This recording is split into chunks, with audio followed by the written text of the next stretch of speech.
Okay, next, अब तक हम लोगों ने देखा कि शुक और शुकी के कार्यकलाप या नदी के जल का बहता हुआ पानी, और साथ ही साथ उस तट के ऊपर जो गुलाब का फूल खिल रहा है उसकी अभिव्यक्ति। तो इन दोनों प्रकार के उदाहरणों से हमने जाना कि एक तो जो है वो गीत के माध्यम से अपनी अभिव्यक्ति दे पा रहा है, एक को पूरी स्वतंत्रता मिल रही है, और दूसरा जो है वो मौन रह करके अपने किसी न किसी कर्तव्य का पालन कर रहा है, लेकिन उसके जो गीत हैं वो मन ही मन में उमड़ करके रह जाते हैं। दूसरा जो है वो है अगीत का प्रतीक। लेकिन दोनों ही सिचुएशन के कारण कवि रामधारी सिंह दिनकर पूरी तरह से असमंजस की और दुविधा की स्थिति में है कि हम इन दोनों स्थितियों में से कौन सी ऐसी स्थिति है जिसको हम बहुत अच्छा माने। तो यहां पर अब तीसरा उदाहरण उन्होंने दिया कि दो प्रेमी हैं यहां, एक जब बड़े सांझ आला गाता है, बड़े सांझ आला गाता है, पहला स्वर उसकी राधा को घर से यहाँ खींच लाता है, चोरी चोरी खड़ी नीम की छाया में छिपकर सुनती है, हुई न क्यों में कड़ी गीत की बिदना यो मन में गुनती है। जैसा कि चित्र के अंदर भी यहाँ दिखाया हुआ है कि एक इंसान जो यहाँ खड़ा हुआ है वो इस प्राकृतिक वातावरण के अंदर अपना कुछ न कुछ अभिव्यक्ति के माध्यम से राधा को यहाँ खींच कर लाने की कोशिश में है। हम मान सकते हैं कि ये प्रतीक जो है भगवान कृष्ण का प्रतीक हो, भगवान कृष्ण का प्रतीक हो। और भगवान कृष्ण इस प्रकार से अपनी मधुर बांसुरी और आला गीत से इस प्रकार से मनमोह रहे हैं कि राधा अपने घर से खिसती हुई यहाँ पर आकर्षित हुई यहाँ चली आती है।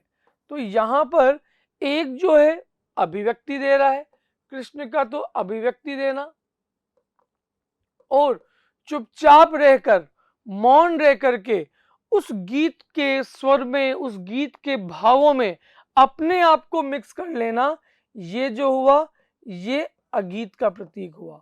तो हम देखते हैं अब दो प्रेमी हैं यहाँ एक जब, कि अब दो प्रेमी प्रेमिकाओं का जिक्र यहाँ किया कि एक प्रेमिका के रूप में और दूसरा प्रेमी के रूप में।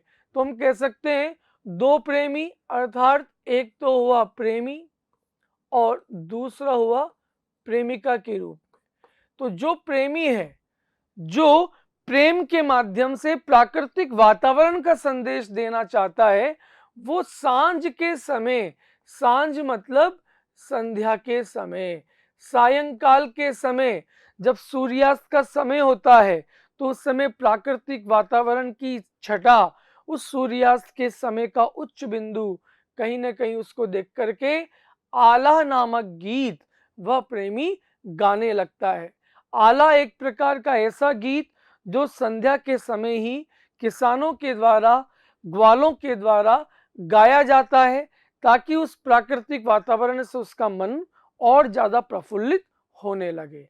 जैसे ही उस आला नामक गीत का स्वर उस प्रेमी के मुख से, उस कृष्ण के मुख से, उस ग्वाल बाल के मुख से निकलने लगता है, तो राधा अपने घर से खिंची हुई, अब उस गीत के स्वर की ओर आकर्षित होती हुई यहाँ तक पहुंच जाती है, और नीम की छाया के पीछे छिप करके चोरी चोरी इस गीत को सुनती रहती है। तो एक जो साफ तौर पर अभिव्यक्ति दे रहा है, तो प्रेमी यहां पर गीत का प्रतीक हुआ, प्रेमी यहां पर गीत का प्रतीक हुआ, और दूसरे ही पल जो प्रेमिका राधा का यहां हमने जिक्र किया, ये अगीत का प्रतीक हुआ कि एक तो जो है साफ तौर पर अभिव्यक्ति दे रहा है, और दूसरा नीम की पेड़ की छाया में छिपकर चोरी चोरी उस आला नामक गीत का मजा ले रही है, आनंदित हो रही है और मन ही मन प्रफुल्लित हो रही है। हुई न क्यों में कड़ी गीत की, और क्या सोच रही है, काश मैं भी इस गीत की कोई पंक्ति होती, इस गीत का कोई शब्द होती, ताकि हे ईश्वर मेरे नाम का भी बोध हो सादा, मेरे नाम को भी कृष्ण के द्वारा बोलने का मौका मिल जाता, मेरा भी उद्धार हो जाता। मैं इस गीत की कोई कड़ी क्यों नहीं हुई? और विदना मतलब ईश्वर को संबोधित करती है, परमात्मा को संबोधित करती है कि हे ईश्वर, काश मैं भी इस गीत की कोई पंक्ति या कोई शब्द होती, और मन ही मन इस प्रकार से उस गीत को गुनगुनाती रहती है, मन ही मन प्रफुल्लित होती रहती है। इस प्रकार यहाँ पर तीनों पद्यांश के अंदर, तीनों स्ट्रेंजार्स के अंदर यहाँ 3 उदाहरण गीत के दिए, 3 उदाहरण उन्होंने अगीत के दिए। ठीक है, तो इस प्रकार से हमने अभी इसका भावार्थ जाना। नेक्स्ट देखते हैं इसके प्रश्नोत्तरों के ऊपर कि किस प्रकार के प्रश्न इसमें पूछे गए हैं। आगे देखते हैं, वह गाता पर किसी वेग से, कि कृष्ण जो है वह ग्वाल बाल किसी न किसी वेग से गा रहा है। एक तो अभिव्यक्ति दे रहा है, लेकिन दूसरे ही पल एक मन ही मन प्रफुल्लित हो रही है। बताइए इस गीत और अगीत में से कौन सुंदर है? अब प्रश्नों की बारी है। निम्नलिखित प्रश्नों के उत्तर दीजिए। इसमें पहला प्रश्न पूछा हुआ है, नदी का किनारों से कुछ कहते हुए बह जाने पर गुलाब क्या सोच रहा है? गुलाब यही सोच रहा है कि नदी के जल जो है जब किनारों से टकराता है, तो टकराने से जो आवाज आ रही है, शायद अपने मन के दुखों को और रास्ते में जो दुख और जो तकलीफ हो रही है, वो तो वो किनारों से कह पा रही है, लेकिन गुलाब का फूल ईश्वर से निवेदन कर रहा है, काश हे विधाता, आपने भी मुझे बोलने के स्वर दिए होते, तो शायद मैं भी पतझड़ ऋतु के अंदर, इस भयंकर कठिन्य ऋतु के अंदर जो प्रकृति को नुकसान होता है, उस नुकसान वाले पलों के बारे में आपको बता पाता, संसार के व्यक्तियों को बता पाता। यही बातें वो सोचने के लिए विवश है और यही चीजें वो कहना चाह रहा है। इससे संबंधित बातें हम जो है पहले पैसेज में से ले सकते हैं। दूसरा प्रश्न, जब शुक गाता है तो शुकी के हृदय पर क्या प्रभाव पड़ता है?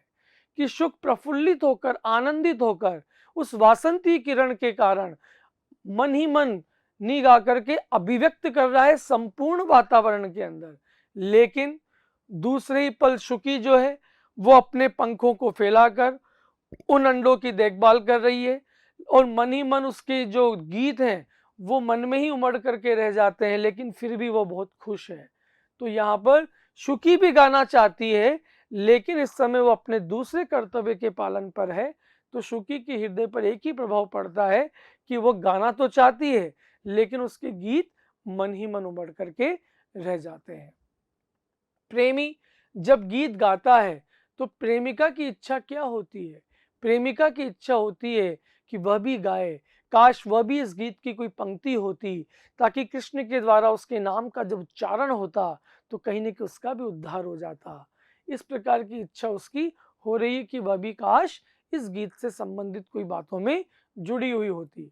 प्रथम छंद में वर्णित प्रकृति चित्रण को स्पष्ट कीजिए कि नदी का बहाव, नदी किस प्रकार से कलकल ध्वनि में बह रही है, और उसकी कलकल की आवाज में बहुत अच्छे स्वर हैं, और उन स्वरों के माध्यम से जैसे किनारों से जब उसका पानी टकराता है तो कोई ऐसी आवाज उत्पन्न हो रही है जैसे वो अपने मन की व्यथा और करुणा को स्पष्ट करना चाह रही हो।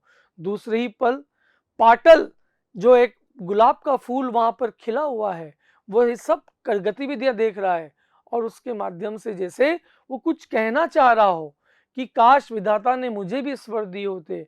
तो यहाँ प्रकृति के गीत और अगीत दोनों का सचित्र चित्रण है। प्रकृति के साथ पशु पक्षियों के संबंध की व्याख्या कीजिए कि प्रकृति का पशुओं और पक्षियों के साथ एक विशेष जुड़ाव होता है, क्योंकि उनका तो पूरा जीवन भर ही उनसे जुड़ी हुई चीजों में है। तो यहाँ पर शुक और शुकी, इन दोनों के जो दूसरा पद्यांश है उसकी व्याख्या करते हुए हम इसको इलेबोरेट कर सकते हैं। मनुष्य को प्रकृति किस रूप में आंदोलित करती है? स्पष्ट कीजिए कि मनुष्य को तो प्रकृति जो है वो मानवीकरण के माध्यम से आंदोलित करती है। जिस प्रकार से प्रकृति अपने रूप में परिवर्तन करती रहती है, उसी प्रकार मानव का रूप भी परिवर्तित होता रहता है।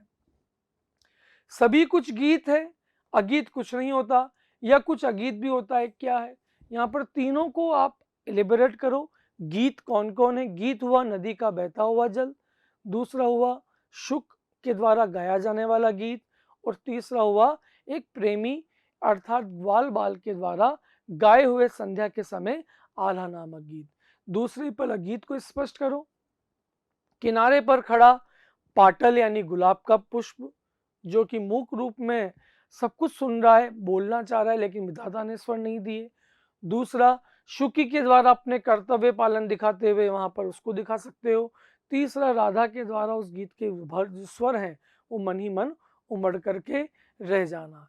गीत अगीत का केंद्रीय भाव आपके पाठ प्रवेश का जो आखिरी पैसेज है उसमें बहुत अच्छे तरह से स्पष्ट किया हुआ है कि गीत और अगीत, गीत को स्पष्ट करो, अगीत को स्पष्ट करो, फिर दोनों को कंबाइन करते हुए उसमें हम तुलना करना इसके अंदर दिखा सकते हैं कि संसार के अंदर एक जो अभिव्यक्ति दे रहा है, एक जो साफ तौर पर कहने का प्रयास कर रहा है, वह गीत का प्रतीक हुआ, और दूसरे पल जो इन सब चीज़ों को महसूस कर रहा है वह गीत का प्रतीक हुआ, और दोनों कवि की नज़रों में बिल्कुल महत्वपूर्ण है। हम दोनों की तुलना एक दूसरे से बिल्कुल नहीं कर सकते। तो इस पाठ के अंदर हमने गीत और अगीत के कुछ उदाहरणों को जाना, इनके पैसेज को जाना, और हमने कोशिश की कि किस प्रकार से हम इन पद्यांश का भावार्थ और इनमें से जुड़े हुए प्रश्नों के उत्तर दे सकते हैं। कोशिश हुई होगी कि निश्चित तौर पर आपको ये वीडियो पसंद आया होगा। तब तक के लिए, आगे के वीडियो के लिए धन्यवाद।